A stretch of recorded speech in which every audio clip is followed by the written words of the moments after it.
Pernah nggak kamu ngalamin kamu punya pasangan ya, dan pasanganmu itu punya trauma, sehingga apa yang dia katakan, apa yang dia perbuat, sikap dia, atau bahkan dia punya kebiasaan yang kamu rasa buruk kebiasaannya, dan itu semua perkataan dia, sikap dia, perbuatan dia, kebiasaan dia itu membuat kamu sakit hati ya, kamu nggak nyaman lah dengan apa yang dia lakukan gitu. Dan setelah dirunut ternyata itu semua bersumber dari trauma masa lalu dia. Pernah nggak kamu ngalamin seperti itu? Atau barangkali sampai sekarang kamu mengalami kondisi seperti itu. Lalu gimana sih sebaiknya kamu menyikapi pasangan yang punya trauma seperti itu? Kita bahas ya di video kali ini.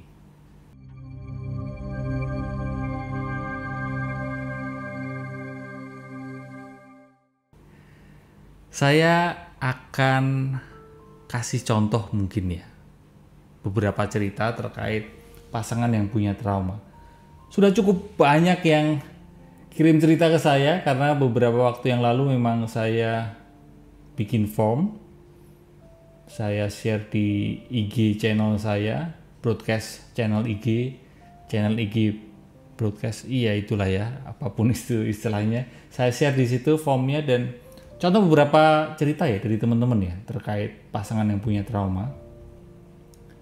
Yang pertama, ini saya pilih random aja karena banyak banget ceritanya. Satu cerita jadi gini. Singkat cerita, pasangan saya adalah orang yang suka memendam emosi. Oke. Mungkin ada yang ngalamin seperti itu, punya pasangan yang suka memendam emosi. Karena pasangan saya merasa apa yang dia bicarakan nggak pernah didengar.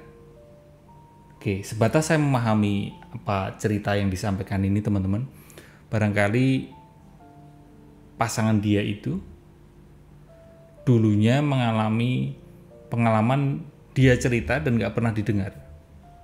Mungkin waktu kecil dulu ketika dia cerita orang tuanya nggak dengerin, orang tuanya nggak dengerin, denger sih tapi nggak dengerin gitu. Lalu mungkin juga waktu remaja di circle pertemanannya dia bercerita, dia ngobrol tapi mungkin teman-temannya nggak memperhatikan sehingga merasa tidak didengarkan, sehingga sekarang justru trauma tersebut membuat dia menjadi orang yang suka memendam emosi. Karena sering memendam emosi ini, pasangan saya ini jadi orang yang suka ngomel-ngomel mas, dan nggak sabaran. Masalah sepele pun bisa jadi bahan omelan. Itu menjadi salah satu contoh ya, ketika kamu punya pasangan dan pasanganmu itu punya trauma sehingga membuat dia menjadi orang yang suka memendam emosi. Oke, kita pilih lagi cerita berikutnya ya. Ada cerita lagi nih. Jadi aku dan dia udah deket selama 6 bulan dan akhirnya kami jadian beberapa hari sebelum akhirnya kami LDR karena tempat tugas dia pindah. 1 bulan kemudian, kami putus pacaran karena aku merasa nggak nyaman dengan pola komunikasi selama LDR. Kami jadi jarang komunikasi, bisa seminggu baru dihubungi dia, bahkan lebih dari itu. Kadang, kalau aku yang hubungin malah nggak dibales. Dibalesnya beberapa hari kemudian. Setelah putus, dia masih suka hubungin saya seperti sebulan sekali dan bertahan selama 3 tahun ini. Dia bilang ingin berteman.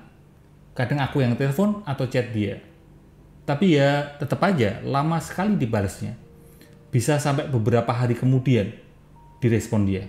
Oke, beberapa hari kemudian baru direspon dia. Dia bilang dia sengaja lama balas atau respon chat atau telepon saya karena dia mau tes kesabaran saya. Oh, ngetes. Jadi tes itu bukan hanya tes CPNS ya, ada tes kesabaran ya.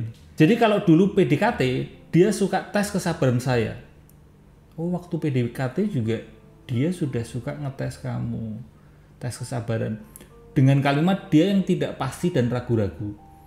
Yang pada akhirnya, aku paham mas, ternyata sebelum kami pacaran, dia sempat patah hati ditinggal nikah sama perempuan yang ia pacari selama 3 tahun.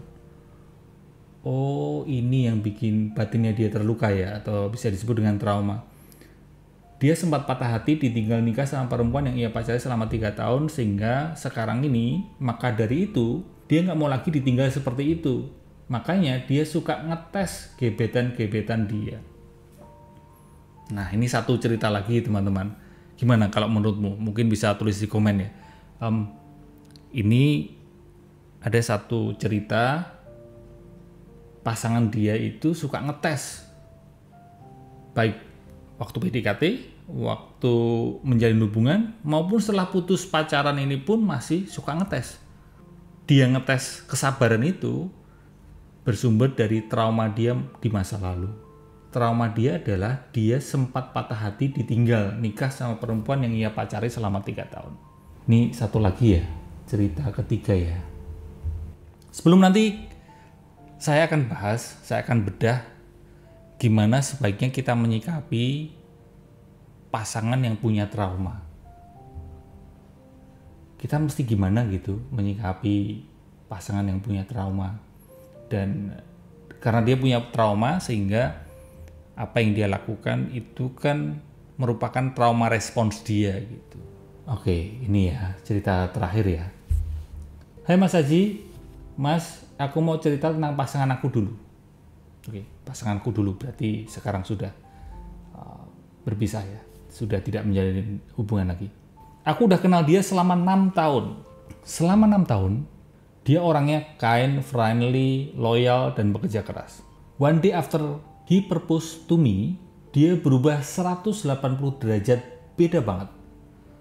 Satu hal yang paling buat aku nggak nyaman adalah ketika dia menuntut aku harus ngertiin dia karena traumanya. Jadi trauma respons dia adalah dia selalu menuntut pasangannya. Menuntut apa? Menuntut harus ngertiin dia. Misalnya ini Mas, aku harus tampil perfect all the time. Karena dulu dia punya trauma bullying saat masih kecil. Atau misal aku harus kerja dan serba bisa. Karena dulu mamanya single fighter dan punya papa yang problematik. Aku sih bukan tipe orang yang ngejudge masa lalu atau problem pasangan. Tapi kalau dia nggak mau responsibel terhadap luka, trauma, atau masalahnya sendiri, ya gimana dia mau responsibel terhadap perannya nanti sebagai suami. Setelah pisah dari dia, aku jadi rada takut juga Mas untuk ketemu sama lelaki yang baik. Takutnya nanti baik di depannya aja. Semoga bisa dibahas di podcast ya, bagaimana cara menghadapi pasangan yang nggak mau responsibel terhadap traumanya sendiri. Thank you Mas Haji. My pleasure. Itu contoh cerita terakhir ya, cerita ketiga. Gimana ketika pasangan punya trauma. Ini tadi ada beberapa yang disebutkan. Dan sikap pasangan tersebut ke kamu, jadi sikap pasanganmu ke kamu, itu merupakan trauma respons gitu. Terus gimana ya cara kita menyikapi hal tersebut? Kalau menurutmu gimana? Gimana caramu kalau kamu punya pasangan yang punya trauma, lalu sikap dia, perbuatan dia, perkataan dia, bahkan kebiasaan dia, itu trauma respons kan? Itu trauma respons dia. Itu menyakiti hatimu ya. Dan setelah dirunut, ini bersumber dari trauma masa lalu dia.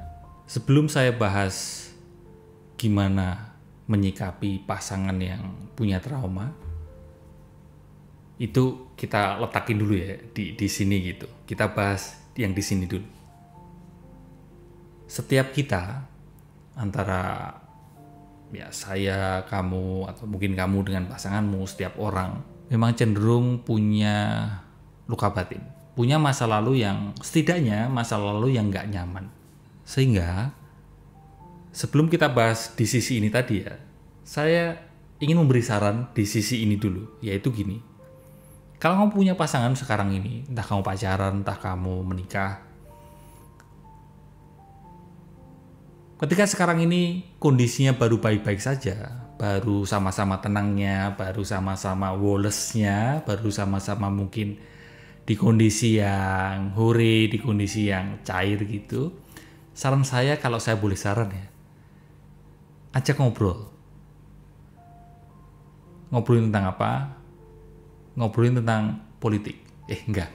Bukan ngobrolin tentang politik, tapi ngobrolin tentang kesepakatan.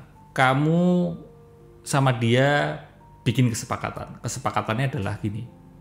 Kalau besok-besok di suatu momen ada yang emosinya ke-trigger, ada yang melakukan trauma response, ada yang rewel, ada yang tantrum, tiba-tiba dar-der-dor gitu, pihak yang satunya akan ngingetin, itu kamu sedang trauma respons ya.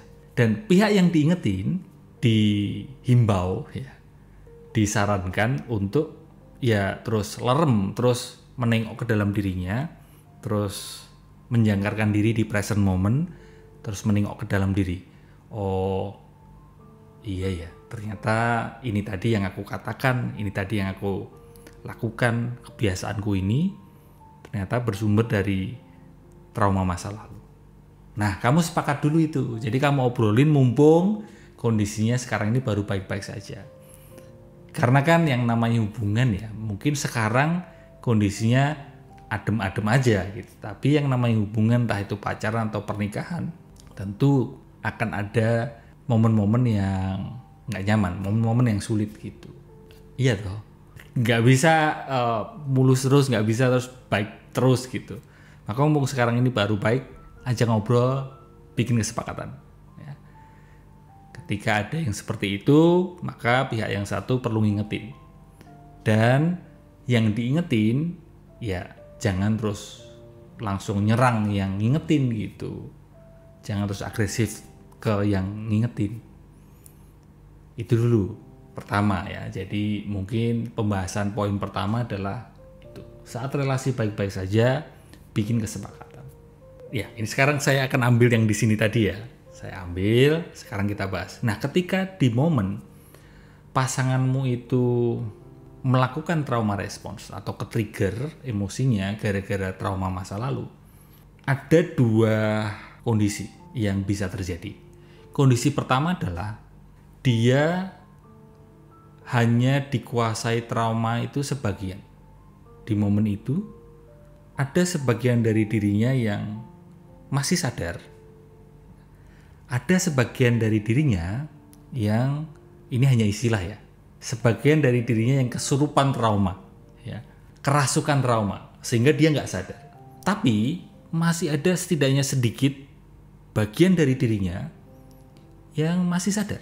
Nah, kalau kondisinya seperti itu, kondisi pertama ya, kemungkinan kondisi pertama ini masih ada sebagian dari dirinya yang sadar, nggak 100% terus kerasukan trauma, maka ini sebenarnya lebih mudah dibandingkan kondisi kedua. Kondisi pertama ini barangkali hanya sejenak dia lalu sadar, lalu dia mungkin mereda emosinya. Sejenak lalu mungkin dia menghentikan perbuatannya. Atau barangkali kebiasaannya yang selama ini buruk tiba-tiba langsung dia sadar diri dan dia menghentikan kebiasaan itu. Tapi di kondisi pertama ini, case-nya adalah tidak sepenuhnya dari dirinya dikuasai oleh trauma. Tidak sepenuhnya dari dirinya dikuasai oleh ketidaksadaran. Masih ada bagian dari dirinya, walaupun sedikit, masih ada bagian dari kesadaran. Jadi diri sadarnya masih ada, bukan hanya diri traumanya. Jadi ada diri sadar, ada diri trauma atau diri ketidaksadaran. Nah, berbeda halnya ketika kita bicara kondisi yang kedua, yaitu ketika pasanganmu dar-der-dor, ketika pasanganmu berkata, berbuat, bersikap, melakukan kebiasaan yang itu tidak sehat. Bisa jadi kebiasaan mabuk-mabuan atau mungkin kebiasaan macam-macam lah ya. Mungkin ada juga yang kebiasaannya selingkuh ya karena dia trauma masa lalu sehingga ada orang yang terus jadi punya hobi selingkuh. Kalau kondisinya dia 100% itu dikuasai oleh trauma dia atau diri trauma dia 100%, diri ketidaksadaran dia 100% dan diri kesadaran dia itu minim sekali bahkan tidak ada. kalau dirinya sepenuhnya dikuasai trauma, saya mau menyampaikan satu hal, yaitu apapun responmu ya, apapun perkataanmu, entah kamu memilih responnya adalah diam, ataupun memilih respon untuk ngomong ke dia, menegur dia, ngingetin dia, apapun responmu, kalau dia dikuasai trauma 100%, diri trauma dia 100%, maka apapun responmu akan menambah bahan bakar trauma dia. Maksudnya akan menambah bahan bakar dia untuk semakin rewel, menambah bahan bakar dia untuk semakin marah-marah, akan menambah bahan bakar dia untuk semakin emosional.